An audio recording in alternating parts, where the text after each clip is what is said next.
afternoon, boys and girls, and welcome to reading. So I'm going to start off with our learning target for today.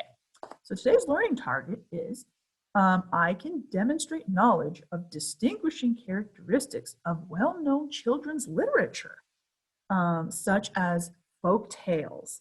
So boys and girls, today we're going to be learning more about what folk tales are.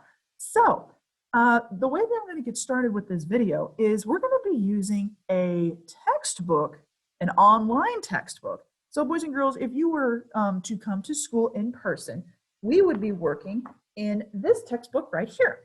And this textbook is online. So at the beginning part of this video, I'm going to show you how to get to it and have access to it so that when we have further lessons about folk tales and fairy tales and things like that, because that's what this unit is about, you'll be able to understand how to access it easier because it's not through Schoology. It's going to be through Clever. So I'm going to go ahead and share my screen on the steps on how to get to our online textbook, and then we're going to get right into the lesson. So I'm going to share my screen. Okay, boys and girls. So as you can see, I am logged in as a student. So thank you, Nicholas, for letting me borrow your username and password. So boys and girls, on Clever, make sure that you have your Clever badge. And if you don't, make sure to contact me right away so that you can have access to this. So as a student, you should be able to see all of the teacher's pages, and mine is right here. You're going to click on my page, and then you're going to notice an app that I added. It's called Savez Easy Bridge. Savez is also known as Pearson, so they just changed the name and the rights and all that. So we're going to be using this for today, and that is what you're going to be using when we use our online textbook. Okay, so we're going to click in here. We are still in Clever. All right, and as you can see, we have some classes. So these are all the online textbooks that we will be able to use throughout our lessons for the rest of the year. So as you can see, we have social studies, science, reading, and math. Today, we are going to be using the math. So you're going to go over here and click on the arrow, and it's going to have a drop down. And so the book is called My View Literacy, 2020, Texas 3rd grade. I'm going to click on that. Boys and girls, it should take you to this page. So the next step that you're going to be doing is you're going to be going into the browse, the green button right here. And as you can see, here are our textbooks. So we are in literacy, so we're going to be clicking where we have the bats. That's our student interactive book. Click on that.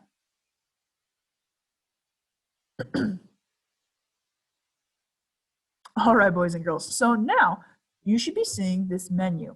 So for today's lesson, we're going to be going into the unit of environments. So we're going to click on environments, and we're going to be in week 2. So click on week 2, and you see that, ooh, come on, there we go. Scroll down. So in week 2, we have these little assignments. We're going to be doing the reading workshop.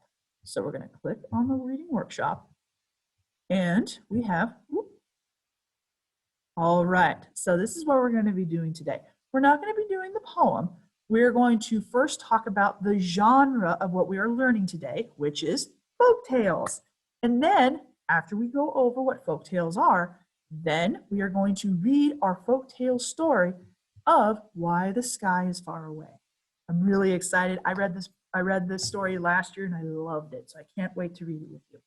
So we're going to go right ahead and we're going to start our lesson now. So boys and girls, this is a step-by-step of how to get to certain subjects and to certain readings that we're going to be doing from here on out. So you guys have access to this. You guys can do this all on your own. After you watch this video, if you need to rewatch it or just try and play around with it on your end as well. So, and every time that we're going to be working with the online textbook, I will always have a video to kind of show you step by step where to go exactly so that you guys know. Okay, now getting into today's lesson, we're going to do genre. So I'm going to click on genre. Okay, what is really cool about this online textbook is that it can read to you. Okay, that's a feature that it has. So we are going to be learning about a folk tale, okay, and understand what is a folk tale.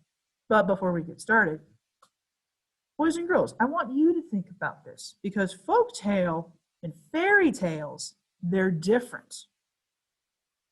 Did you guys know that? Some people kind of confuse the two.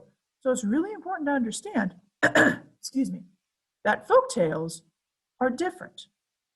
So we're going to play around with this new feature and we are going to play what it's going to read to us. Here we go. Folktale. A folktale is a type of traditional tale that comes from a particular country or culture. Folktales were told long ago and passed down from generation to generation. Folktales include characters, usually people, animals, or non-living things that act like humans. Problems, often between people or people and animals. Plots that involve a problem and solution. A theme or central message. Establish purpose. The purpose, or reason, for reading a folktale is often for enjoyment. You might also read to learn about beliefs and values of a different culture. Turn and talk. With a partner, discuss different purposes for reading Why the Sky is Far Away. Establish your purpose for reading this text. Okay, boys and girls. Folktale anchor chart. Characters. Easily recognized characters, such as helpful fairy or a talking animal. Problems. Goals are easy to recognize. To find a prize, to marry the prince, or to overcome evil. Plots. Repetition of efforts, often 3 times, leads to success. Okay, so boys and girls, there will be a copy of this anchor chart in Schoology so that you'll always have this to refer to when we're learning about folk tales. So really important. So right now, let's go back to where it said turn and talk. So if you have a sibling or a parent nearby or a grandparent, cousin, whoever, talk and discuss why you think, what is the purpose of why the sky is far away, based on everything that we just learned about folk tales. So I'm going to scroll back up so that you can see the screen. Why would this author write about why the sky is far away? Why do you think? Well, boys and girls, I hope that you pause the video so you have more time to talk. So again, folk tales are a type of traditional tale that comes from a particular country or a culture. So writers or storytellers, people who just tell you verbally the stories, they basically do this for entertainment and for your enjoyment. And there will always be a lesson or a message about the entire folktale. Basically, you learn something from the story that is being told. So that is what we're going to be diving into today with the story, Why the Sky is Far Away. So we're going to be using the audio feature to kind of help us through with the reading. There's going to be times where I'm going to pause every once in a while throughout the reading so that you guys can see what I am thinking about and what you guys should be thinking about while we are reading a folk tale. So let's go ahead and let's try next. Okay, so since we clicked the next button, now we're actually in the story. A Nigerian folktale, Why the Sky is Far Away, retold by Mary Joan Gerson, illustrated by Carla Gombi. Okay, so before we get into the reading, let's just take a look at how this is going to look out for us. So right here, it's kind of the menu bar. It's going to scroll through the entire book with pictures and readings and things like that. So I wonder if there's a way we can minimize this. Let's just play around really quick because this is my first time too. Let's look at the menu here. Oh, we got a notebook and then an A to Z glossary. Reading workbook. First read. Okay. So this is what we are doing today, boys and girls, the reading workshop. We're going to be doing the first read. So we're going to be previewing the vocabulary, Then we're going to read the vocabulary, okay? Then tomorrow, we're going to be focusing on this section right here, close reading. So that's what we're going to be working on tomorrow, and this is for today. Okay. All right, so let's preview the vocabulary. All right. There we go. Okay. Let's play it. As you read Why the Sky is Far Away, pay attention to these vocabulary words. Notice how they provide clues to the theme. Preparations, magnificent, brooded, rejoicing, satisfied. All right, boys and girls. So we needed to go over those words before we read, because this is going to help you pay attention of where and how the words are used in the story. Okay? So again, the words are preparations, magnificent, brooded, rejoicing, satisfied. Okay? So that is what we're going to be doing, boys and girls. All right, so why don't we go ahead and get started? Okay, so let me go back to the very beginning. All right, so we are going to be using the audio feature, and we're going to go from there. Here we go. A Nigerian folktale. Why the Sky is Far Away. Retold by Mary Joan Gerson. Illustrated by Carla Galembe. In the beginning, the sky was very close to the earth. In that time, men and women did not have to sow crops and harvest them. They did not have to prepare soup and cook rice. The children did not have to carry water from the stream or gather sticks for the fire. Anybody who was hungry just reached up, took a piece of sky, and ate it. It was delicious, too. Sometimes the sky tasted like meat stew, sometimes like roasted corn, and sometimes like ripe pineapple. Wow, that is really cool. Very interesting. So notice the first sentence of the story introduces the setting.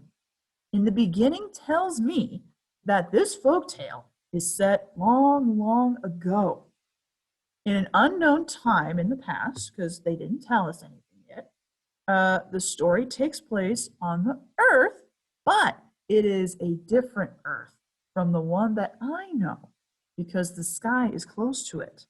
So boys and girls, every once in a while, I'm going to pause the video and I'm showing you my thinking, because boys and girls, you should be thinking the same thing as well, because we're going over characters, setting, plot, theme, all those things. We want to be always thinking while we are reading. Okay, let's go ahead and continue. There was very little work to do, so people spent their time weaving beautiful cloth, carving handsome statues, and retelling tales of adventures. And there were always festivals to prepare for. The musicians practiced. The mask makers carved their masks in secret, and everywhere the children watched the preparations in wonder. Oh, boys and girls, did you see the vocabulary word being used? There you go. All right, so it is very interesting to me. The author writes, the children watch the preparations in wonder.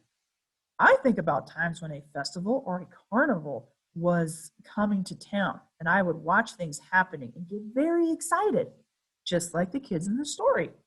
It was something that didn't happen all the time, and it was going to be fun.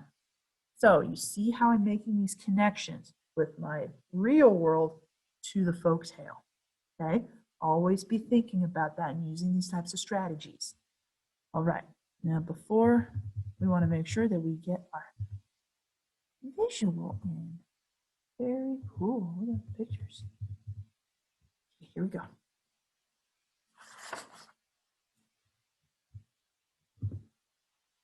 The king of the land was called the Oba, and his court was magnificent. At the royal palace was a team of servants whose only work was to cut and shape the sky for ceremonies. But the sky was growing angry because people were wasteful. Most often, they took more than they could possibly eat and threw the leftovers onto garbage heaps. I'm gonna pause there really quick so we can see this, so we can see the picture. Oh, yep, you see that the girl, she's throwing away a piece of the sky, wasting it.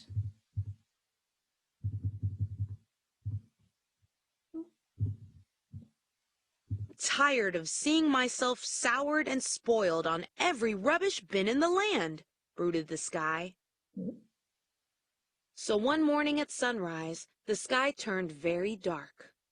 Thick black clouds gathered over the Oba's palace, and a great voice boomed out from above.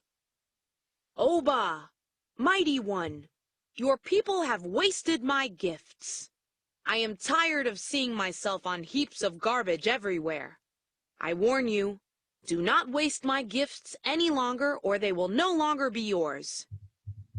The Oba, in terror, sent messengers carrying the sky's warning to every corner of the land. In every village, people were told about the sky's unhappiness. The children were warned never to take a piece of sky unless they were truly hungry. Ooh, interesting. This story is getting good. So the sky warns the people that it will keep its gifts, so keep it away from them if they do not change. I know there are times that a warning makes a person want to do something or behave in a certain way. Sometimes a warning can motivate people to change. So that's what the sky is trying to do. The sky is trying to let those people know you need to stop wasting because that's not okay. So here's a warning. This is your warning. If you mess it up, then I'm taking it away. So let's see what happens with the next part of our story. So let's just take a look at this visual here. Yep, this might be the leader. Messengers going all over. Oop.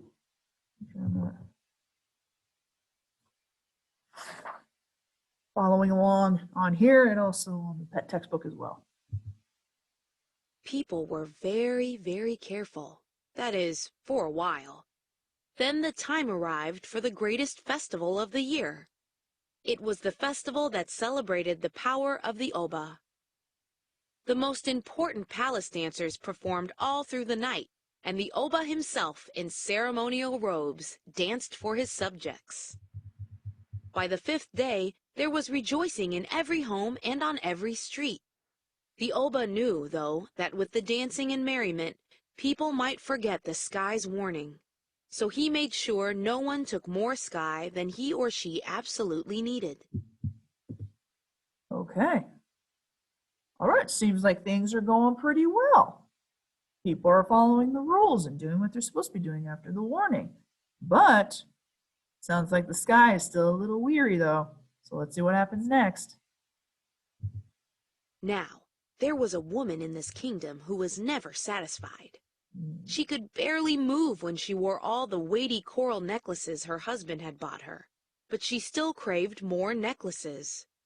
She had 11 children of her own, but she felt her house was empty. And most of all, Adis loved to eat. On the very last night of the celebration, Adis and her husband were invited to the Oba's palace. There they danced and ate well past midnight. Ooh, okay, the story has been about the people and the Oba. Now the author is changing the story to focus on one woman, Adis. So the story's changing a little bit. Now it's focusing on one particular person. I read that Adelise loves to eat. So I think that's going to predict something coming up. Will Adis waste the sky? Will she be the cause of the sky being far away? Oh, we'll keep reading to see what happens. So let's hope that she doesn't do that, but we'll see.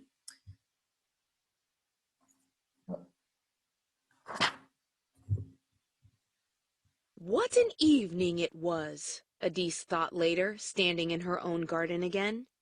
How I wish I could relive tonight. The drumming I heard, the riches I saw, the food I ate. She looked up at the sky and, hoping to taste again the cocoa yams and meat stew the sky had offered, she took a huge piece to eat. She had only finished 1/3 of it when she could swallow no more. "What have I done?" wailed Adise. "I cannot throw this away. Otolo," she screamed, calling her husband. "Come and finish this piece of sky for me." Her husband, exhausted from dancing all night and stuffed with the sky he had eaten at the Oba's palace, could take only 2 bites. "Wake the children!" screamed Adise. Now, the children had spent all night at a masquerade and party after their dinner, and most of them were still too full to even nibble at their mother's piece of sky. Uh-oh. Well, I see from the illustration that Adise is taking from the sky. Then, as I've read, I understand that she's in a lot of trouble. Not good. So when she says, "What have I done?" I know that Adise is upset, and she frantically searches for someone to help her eat the piece of the sky so that the sky doesn't punish them. Ooh, all right, well, as you can see, boys and girls, the author is using particular words to show you how Adise is feeling and what she is doing to make sure that they don't get in trouble. So really make sure you're paying attention to how the words are being read to you. Okay? There you go. The neighbors were called, and the neighbors' neighbors were called, but Adise still held in her hand a big chunk of sky. "What does it matter?" she said finally. "One more piece of sky on a rubbish heap." And just to make sure it didn't matter, she buried the leftover in the garbage bin at the back of her house. Suddenly the ground shook with thunder. Lightning creased the sky above the Oba's palace, but no rain fell. Ooh. All right, let's look at this imagery right here. So we have the sky, looks like lightning. It is dark. Boys and girls, do you think the sky is happy? Nope, wouldn't think so. So let's be honest. Do you really think the sky wouldn't see Adise putting the extra piece of sky under the ground? Yeah, sky's everywhere. Sky pretty much sees everything, especially being outdoors. All right, let's see what happens. "Oba, mighty one," boomed a voice from above. "Your people have not treated me with respect. Now I will leave you and move far away." "But what will we eat?" cried the Oba. "How will we live?" Interesting. Well, the sky gave the warning. And when you don't follow the rules and when you don't listen to the warning, things get taken away and you don't get it back. Ooh, that is a hard lesson, that's for sure. Look at this imagery. Yep. Okay, let's keep going. "You must learn to plow the land and gather crops and hunt in the forests," answered the sky. "Perhaps through your own labor you will learn not to waste the gifts of nature." No one in the land slept very well that night. The rising sun uncovered the heads of men and women and children peering over rooftops and through windows, straining to see if the sky had really left them. It truly had. It had sailed upward, far out of their reach. From that day onward, men and women and children had to grow their own food. They tilled the land and planted crops and harvested them. And far above them rested the sky, distant and blue, just as it does today. So, I've been thinking about the question of how different cultures relate to their environments. I see now how the sky forces the people to relate to their environment. So that's the connection.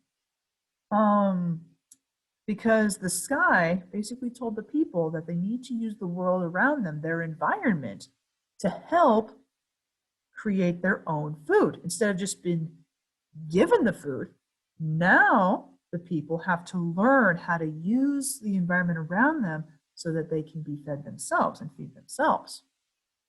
Interesting. So, what other questions, boys and girls, do you have about what we just read? What do you think? What kind of questions do you think you have? Let me lead you with this. What does the sky still provide for the people? Now that's a good question, because the sky's still here today, right? What does the sky provide to help us down here on Earth? I'm going to leave you with that question, boys and girls, because then I'm going to show you this video, or not this video, show this last picture. Yeah. Okay. All right, boys and girls. So that was our read aloud for today. Now what you're going to be doing, boys and girls, is that you are going to go back into Schoology now, and we're going to answer a couple of more questions about what we just read. So it has been a pleasure teaching you today, and I cannot wait to dive more into the story for next time. All right, boys and girls, I will see you next time. Bye. Oh.